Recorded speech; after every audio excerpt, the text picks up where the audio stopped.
Nous vous le disions donc, l'on vient de célébrer les 41 ans au pouvoir du président de la République du Cameroun, son Excellence Paul Biya. C'était le 6 novembre dernier, 6 novembre 1982, 6 novembre 2023. Cela fait donc justement exactement 41 ans que le président Paul Biya dirige la République du Cameroun. Je vais d'abord passer la parole au docteur Nda. Docteur, j'ai suivi avec beaucoup d'intérêt d'ailleurs cette célébration. J'ai eu la nette impression que le dénominateur commun était l'appel massif des militants du RDPC qui demandaient justement à leur champion, le président Paul Biya, de se représenter à l'élection présidentielle de 2025. Quel est le regard de l'homme politique que vous êtes?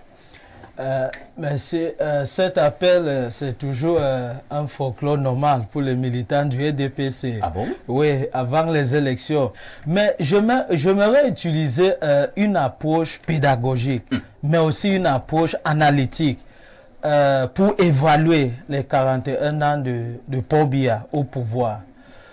C'est-à-dire quoi? Je voudrais être très objectif, très objectif, pour que les téléspectateurs ne me voient pas ici comme seulement un membre de l'opposition. Non, je veux être très objectif parce que je suis aussi enseignant. Bon, je vais commencer avec les bonnes choses que le président a fait durant ses 41 ans au pouvoir. D'abord, je commence sur le plan d'éducation. Ouais. Sur le plan d'éducation, Paul Biya a fait beaucoup de choses. Parce que avant que Aïjo lui donne le pouvoir, je crois qu'il n'y avait que l'université de Ngouakele. Aujourd'hui, nous avons 10 universités d'État. On a aussi beaucoup des écoles primaires qui ont été construites, beaucoup des écoles secondaires qui ont été construites. Et même la pension, ici, il n'y a pas de pension au Cameroun. Il n'y a pas de pension ici au Cameroun. Parce que quand on parle de 50 000 au niveau de l'université, ce n'est pas la pension. C'est le coût d'inscription. Ce n'est pas la pension. Quand on regarde même les écoles primaires, on parle de 5 000, les écoles secondaires, c'est-à-dire ce sont les frais des associations de parents étudiants. Bon, sur le plan d'éducation, Monsieur Paul Biya, le président de la République, il a beaucoup fait comparativement à d'autres pays en Afrique centrale, même en Afrique en général. Parce que le taux de scolarisation au Cameroun est au-dessus de la moyenne dans l'Afrique subsaharienne. Les Camerounais sont parmi les plus éduqués en Afrique. Les Camerounais sont parmi les plus éduqués. Et le Cameroun a beaucoup d'intellectuels comparativement à d'autres pays subsahariens. Donc, sur le plan d'éducation, le président a beaucoup fait. Et pour cela, on ne peut que lui féliciter. Deuxièmement, sur le plan de la santé, il a aussi beaucoup fait. Parce que le coût des services médicaux au Cameroun est moins comparativement à d'autres pays aussi en Afrique centrale et même en Afrique en général. Et que pensez-vous de ce que les médecins appellent le plateau technique dans nos hôpitaux? C'est vrai, c'est ce que je voulais dire. Sur le plan de la santé, le président a beaucoup fait, mais il reste encore beaucoup à faire. Il reste tellement beaucoup à faire. Parce que moi-même, personnellement, j'ai vécu les scènes que je n'aurais même pas dit ici. Il y a les hôpitaux où, parfois, je me demande si ces infirmiers, ces médecins ont été formés. Parfois, tu entres dans l'hôpital, dans le bureau d'un médecin, lui, il est sur le téléphone. Ce n'est pas normal. Il est sur le téléphone, ce n'est pas normal. Donc, sur le plan de la... Si nous pouvons nous résumer, selon Dr Nda du SDF, le président Paul Biya, en 41 ans au pouvoir, c'est un monsieur à féliciter. Non, je n'ai pas fini. Je n'ai pas dit que c'est pourquoi j'ai dit je vais utiliser une approche pédagogique. Oui, laisse-moi finir. En fait, comme dans une dissertation. D'accord. Donc, c'est la thèse. Oui, c'est une thèse, mais ça va prendre seulement 5 minutes. Ça va pas prendre une heure. Oui, ça ne va pas prendre une heure de temps. Donc, sur le plan, sur le plan de la sécurité. Oui. Et la stabilité politique, c'est là où on a des problèmes. Parce que c'est vrai que le président de la République, il a tout fait pour assurer la paix et la stabilité politique depuis 1982 jusqu'en 2016, avant la crise anglophone. Maintenant, si les 10 régions dans le Cameroun ne sont pas en sécurité, tout le nord, on a le problème de Boko Haram, la crise anglophone, même les réfugiés qui entrent à l'est dans le pays, ça pose un problème sécuritaire. Donc, sur le plan de la sécurité, sur la paix, la stabilité politique, le président a échoué franchement, parce que le Cameroun n'est pas en paix et le Cameroun risque la division, beaucoup de choses, c'est vrai. Nous, au SDF, même les anglophones, en fait, les Camerounais ne veulent pas que le pays soit séparé. Et que répondez-vous à ça? Le SDF n'est pas de tout avec les sécessionnistes. Même les anglophones, ils ne sont pas avec les sécessionnistes. Ce que les anglophones veulent, c'est l'autonomie. C'est l'autonomie. C'est tout. On en parlera tout à l'heure. Donc, sur ce plan, le président a échoué. Même sur le plan économique, ça n'a pas été un succès sur le plan économique, parce que c'est vrai, les chiffres officiels nous disent que le taux de chômage est à moins de 4%. Mais ce n'est pas vrai. C'est le sous-emploi. Parce que si on enlève les statistiques du sous-emploi, vous allez constater que le taux de chômage au Cameroun est à plus de 70%. Très bien, merci beaucoup. On accueille le professeur Mathias Eric Ouanangini. Bonjour, professeur. Bonjour, monsieur Aïssi, et bonjour aux téléspectateurs. On ne le dira jamais assez, le professeur Mathias Eric Ouanangini est vice-recteur de l'Université de Yaoundé 1. Il est également politologue. J'aime bien dire que c'est le sociopolitiste le plus futé ces 20 dernières années pour ce qui est de l'analyse. Professeur Mathias Ouanangini, je vous accueille justement avec ce sujet inscrit à l'ordre du jour, 41 ans de pouvoir du président Paul Biya. Cela vient de se célébrer avec faste et solennité le 6 novembre dernier. Pour l'instant, ils sont nombreux, les militants du RDPC, qui demandent au président Paul Biya de se représenter en 2025 dans le cadre de cette élection présidentielle qui aura lieu au Cameroun. L'analyse du politologue. L'analyse du politologue, c'est que ces militants expriment leur volonté que leur leader, qui les a conduits à de nombreuses victoires électorales, soit encore candidat. C'est une solution plus que prévisible. Si vous avez un capitaine qui, lors de précédentes élections, vous a conduit à la victoire, vous voulez renouveler l'expérience, donc on ne peut pas être étonné de cela. Alors, et pour ceux qui estiment que ça fait un peu trop, 41 ans au pouvoir, il aura donc 92 ans en 2025. Beaucoup pensent d'ailleurs que les militants du RDPC sont dans une grosse comédie.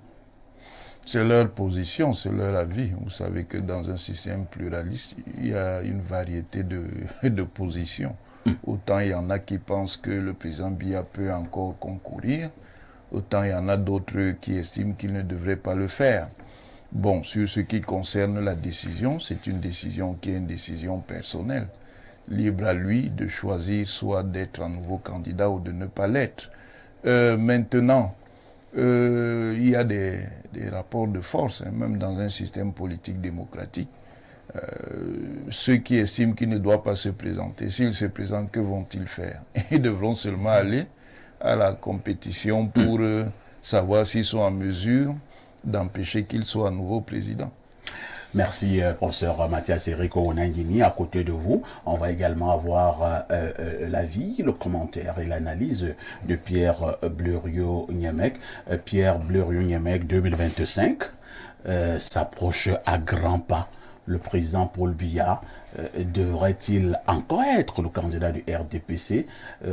Êtes-vous de ceux qui pensent qu'au niveau du RDPC, on ne peut pas trouver quelqu'un de mieux, quelqu'un qui a plus de répondants en l'état actuel des choses, qui peut valablement être le candidat du RDPC? Ben, si un homme m'invite ou si j'assiste à une dot dans une famille où une jeune fille de 18 ans va aller en mariage chez un homme de 90 ans, vous n'allez pas me demander si je suis d'accord que ce père donne sa fille en mariage à ce type de 90 ans. Le père, lui, sait certainement pourquoi il décide de donner sa fille en mariage à un homme de 90 ans. Donc, je vais assister. Il est sûr que dans la salle, les gens vont se poser des questions. Est-ce que cette fille va encore féconder? Ou il l'épouse pour son fils ou son petit-fils? Des questions de ce genre vont fuser. Mais il n'y aura personne de normal qui va estimer que c'est un mariage normal. Il n'y aura personne. Les gens seront apeurés. Si c'est un homme qui a beaucoup d'argent, il a garé beaucoup de voitures, il est venu avec l'armée, on ne va pas faire du bruit. Si le papa est d'accord, on va accepter. Mais dans les chaumières, ça va se raconter qu'il se passe quelque chose de pas possible dans le domicile là. Il y a un vieillard là-bas de 90 ans qui est venu épouser une fille de 18 ans. Donc, les militants du RDPC sont libres de nous proposer comme candidat pour leur compte le président Paul Biya qui sera âgé de plus de 90 ans, 92 ans et autres en 2025. Mais nous sommes aussi libres de constater que de deux choses l'une. Soit les gens ont été muselés au point que les volontés individuelles ne peuvent plus s'exprimer, soit alors c'est un choix tactique de certains pontes du régime. Parce que nous savons que dans le RDPC, il y a davantage ce qu'ils appellent la discipline du parti. C'est-à-dire qu'on préfère avoir quelqu'un qui nous permet de vivre chacun comme il veut. Parce qu'aujourd'hui, effectivement, au Cameroun, et je le disais récemment, le docteur a commencé à égrener, il y a les universités, il y a. Quand vous vivez au Cameroun aujourd'hui, vous vous rendez compte que les gens ont piégé le président Paul Biya. Comment ça? Je sors de ce qu'on appelle autoroute, qui est en train d'être envahi par la brousse. Je ne sais pas qui a dit à Nganou du Messi d'aller jeter l'affaire là derrière Boumiébel, qui est mon village. Il aurait pu faire 50 km entre Douala et Edea, qu'au moins ça aurait un sens. Quand vous êtes dans la ville de Yaoundé ou dans la ville de Douala, je prends les deux seules villes, villes entre guillemets, vous vous rendez compte qu'on avait mis un goudron qui avait pour finalité de ne pas durer plus de 5 ans. Maintenant, toutes les routes du Cameroun sont décapées. Donc, quand il faudra faire le bilan, par exemple, de Paul Biya sur le nombre de kilomètres de route qu'il nous a laissé, prenons des choses comme ça, on dira 0 km. 9500. Bon, maintenant, on dira 0 parce qu'on ne pourra pas voir les kilomètres. Ils ont donc piégé le président Paul Biya. Quand il faudra voir le niveau d'accès à l'eau potable, on verra que les quartiers de Yaoundé ont été déconnectés. C'est-à-dire qu'il y a des maisons aujourd'hui, vous avez construit une maison qui a une valeur de 250 000, vous êtes obligé de la louer à 250 millions? Non, de 250 000 de loyer. Vous êtes obligé de la louer à 70 000 parce que vous n'avez pas d'eau. Quand on dira quelle est la capacité d'accession à l'énergie électrique, vous verrez que le Cameroun est un pays dangereux parce que vous baladez au Cameroun après 20 heures, vous êtes dans le noir à Yaoundé. C'est comme dans nos villages. Donc des choses, ils ont créé ces images-là pour dénaturer. Si Biya était parti, c'est pour ça que je vous dis souvent qu'il ne faut pas durer à la chasse. Quand vous mettez trop long à la chasse des arbres, vous commencez à prendre les arbres pour les gibiers. À présent, l'affaire va mal se terminer. Donc ils veulent qu'il continue encore. Mais pourquoi? Je vais utiliser l'expression fétiche de quelqu'un, moi je suis honnête intellectuellement. Est-ce qu'il faut durer pour durer? Est-ce qu'il faut durer pour durer? C'est la citation de qui? Ben, je peux connaître l'auteur. Ça fait papillon. Je peux connaître la citation sans en connaître l'auteur. Merci beaucoup. Mais j'ai dit que la citation n'est pas le mot. Merci beaucoup. On va donner la parole à Jean-Pierre Essomé. Jean-Pierre Essomé, 41 ans de renouveau.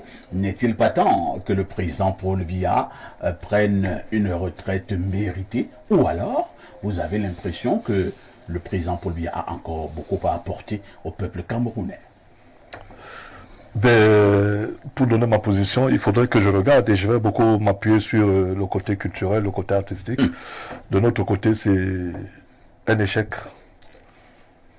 De notre côté, c'est un échec. Les 41 ans, pour nous, on nous a rien apporté. Le droit d'auteur est dans la boue. Le droit d'auteur est dans la boue. Il n'y a aucune Les infrastructure. infrastructures. Il n'y a aucune infrastructure. Et pire encore, La piraterie. les fonctionnaires qui sont en charge d'accompagner la culture au Cameroun pillent les droits des artistes. Vous voulez parler là des fonctionnaires du ministère des Arts et de la Culture? Tous, même les ministres. Chaque ministre, quand il arrive, il doit contrôler l'activité. Dès qu'un ministre arrive, les présidents de nos sociétés qui ne rendent pas compte sont préalablement sélectionnés par les ministres qui les mettent en place. Le compte de dépôt spécial, qui est un compte dans lequel on doit tout reverser, aucune somme n'est reversée là-bas. Aucun bilan n'est fait. Les sociétés fonctionnent sans objectif. Et on maintient les mêmes personnes. Pendant ce temps, les artistes meurent. Les artistes meurent tous les jours. Nous crions, nous faisons tout. Nous sommes désespérés sur le plan culturel.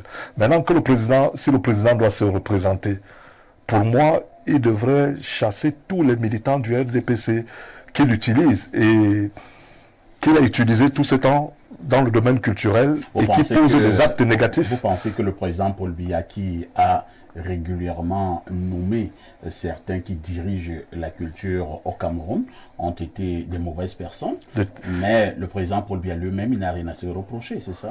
Non, je pense, quand je mets le président Paul Biya un peu à l'écart, je dis bien un peu, c'est parce que lorsqu'on regarde au niveau de la politique culturelle du Cameroun, quand on regarde les lois et machin, elles sont bonnes. Mais au niveau de l'implémentation, c'est les abus de fonction, c'est les violations de tests. Entre-temps, quand même, le ministre actuel des Arts et de la Culture, lui-même est un grand homme de culture.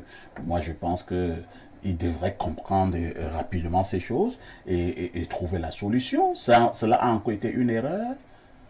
Moi, je crois que de tous les ministres que j'ai vu passer, c'est le pire. Ah bon? Ouais. Le ministre Bidonpa? Oui, c'est le pire. Je le dis parce que bon, j'ai tout perdu. Si je vous dis ici sur ce plateau Vous n'avez pas peur? Je n'ai pas peur parce que depuis 20 ans, je n'ai pas reçu mes droits d'auteur depuis 20 ans. Il y a Sam Fantoma qui m'a donné 200 000. Até Bazo Arriva m'a donné 80 000. Et sous le ministre Bidonkwad, j'ai été radié pour 3 ans. Je suis allé dans les tribunaux, c'est là-bas qu'on m'a rétabli. On parle là de Jean-Pierre Essomé. C'est de Jean-Pierre Essomé. Depuis 20 ans, je n'ai pas mes droits. Vous voyez? Et chaque ministre, quand chaque ministre arrive, malgré les efforts que font les artistes pour essayer de sortir de l'eau, avec le professeur Magloandois, nous avons signé sous la CMC un contrat avec des sociétés brassicoles. 15 francs par casier vendu. C'est un ministre qui est venu détruire cette activité. La ministre Amatou Toumouna. Parce qu'il fallait qu'elle contrôle l'action. Cette société est morte comme ça, à cause des actions de la ministre Amatou Toumouna qui avait nommé le professeur Wanangine, sauf si je me trompe. Parce qu'il n'était pas. Bon. Et Wanangine il avait refusé la nomination. Non, il avait dit le piège. Parce qu'il s'était demandé qui a d'abord nommé Amatou Toumouna. Parce qu'il y a d'abord des nominations qui sont des confusions. Maintenant, pourquoi Amatou Toumouna le nomme, lui, il a dit que. Voilà. Donc il y a ça. Donc malgré cet effort, on a vu comment cette ministre-là a foutu cette société en l'air. Le prochain ministre est arrivé, malgré les instructions du président de la République qui demandait de fusionner. Parce qu'entre-temps, les ministres ont créé chacun des sociétés de gestion collective qui étaient illégales. Il fallait fusionner pour remettre la CMC sur orbite. La CMC qui avait signé des conventions avec la CISAC pour que les œuvres camerounaises diffusées à l'étranger reçoivent de l'argent. La CMC qui avait signé des contrats avec la majorité des grands usagers. Lorsque le professeur Kombimo est arrivé, il s'est rendu compte que cette société avait des avoirs auprès des sociétés. Il a dit qu'il va liquider et il fallait qu'il devienne le liquidateur. Et il nous a créé la Sonacan, qui est aussi une autre société illégale et qui ne rapporte rien. Lorsque le ministre Bidonkwad arrive, Il permet à ce que les artistes aillent prendre cet argent. Mais quand on va prendre cet argent, est-ce que les artistes sont bénéficiaires? Nous ne ressentons pas cet argent venir vers nous. Au contraire, c'est les fonctionnaires qui prennent cet argent. Et on bagarre même avec les fonctionnaires et tout le ministère pour entrer en possession de notre argent. Dernière répartition, moi je suis exclu, je ne reçois plus rien. Ange Bogo-Emeran, 25 000 francs. L'autre là, après une année, Naniam Zoué, 35 000 francs. Et on a un ministère qui existe. Donc voilà le problème. Je mets le président de la République. Voilà donc le bilan du renouveau.